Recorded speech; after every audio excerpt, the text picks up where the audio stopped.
sizleri şu beton olan koridora alalım.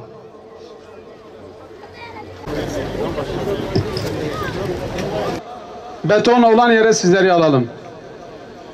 Dile getirmek için toplanmış bulunmaktayız. Sebep oldu. Aradan yıllar gecelerle hapse atılan, sesimiz duyulana, çığlığımız uyandırana kadar adalet diyeceğiz. Adalet için meydanlarda olacak, hak olanı talep edeceğiz. Bugün yine meydandayız. Tıpkı önceki ümmetler gibi sayımız az da olsa yine meydanda, yine hak talebindeyiz. Zulme uğramış nice az toplulukları Allah'ın aziz kıldığını da yakinen bilmekte ve iktidar sahiplerine hatırlatmaktayız. Birileri hala mazlumları görmüyor, adalet taleplerine kulak vermiyorsa bizler de bir gün hesabın hakka verileceğini hatırlatmak için buradayız.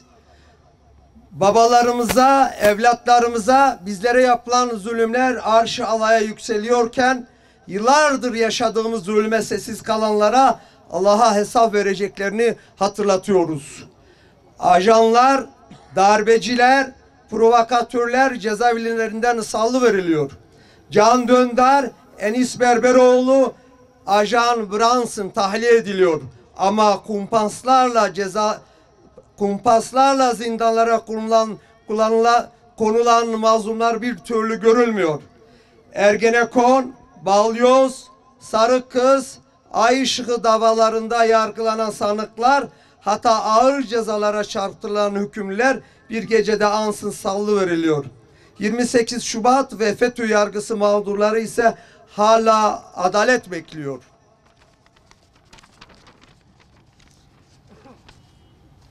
Türkiye'de adalet maalesef imtiyazlı işliyor.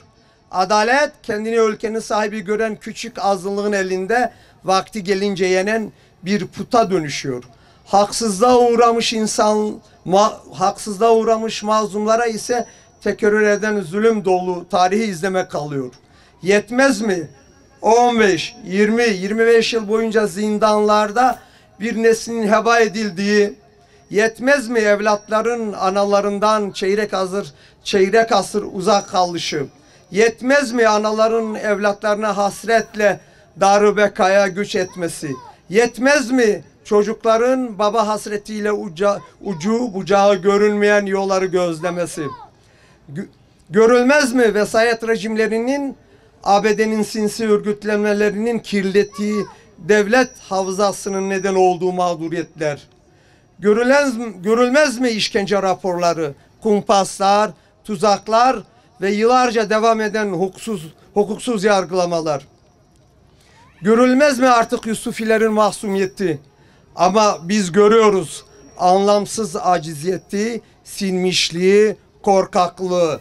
Geç oldu hem de çok. Ancak daha da geç olmadan duyulsun mazlumların sesi. 28 Şubat'ın briefingli yargısının ABD destekli FETÖ unsurlarının hapsettiği mazlumlar özgürlüğüne kavuşsun ve kavuşturulacaktır inşallah. Değerli misafirler, ülke olarak son 30 yıl içerisinde birçok haksızlıkların ve zulümlerin yapıldığına şahit olduk.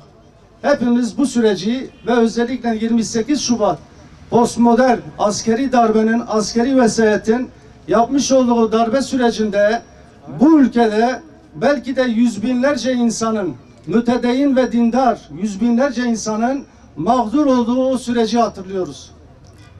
Ve yine 15 Temmuz'da emperyalist, işbirlikçi darbe girişiminin arkasında bulunan FETÖ'nün ve FETÖ yargısının yaklaşık olarak 30 yıl boyunca kendisine muhalif olarak görmüş olduğu kesimleri ortadan kaldırmak için çeşitli şantajlar ve komplolar kurarak bu mağduriyetlere sebep olmuşlardır.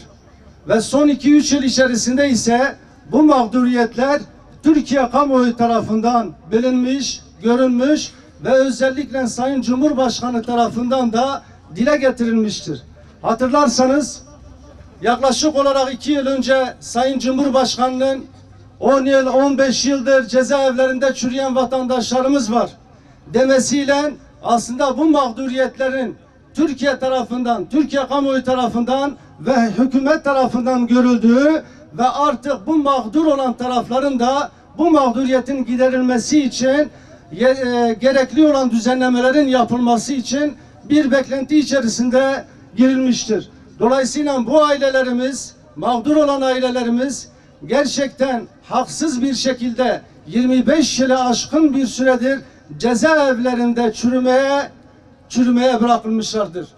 Evet, hükümete biz buradan sesleniyoruz. En azından şu anda Adalet Komisyonu'nda görüşülmek üzere olan bu af tasarısında bu ülkenin gerçek mağdurlarının, bu mağduriyetlerin giderilmesi, itibarların iade edilmesi için bu düzenlemenin bir fırsat olarak görülmesi gerekiyor. Ve kamuoyunun, halkımızın da beklentisi bu yöndedir.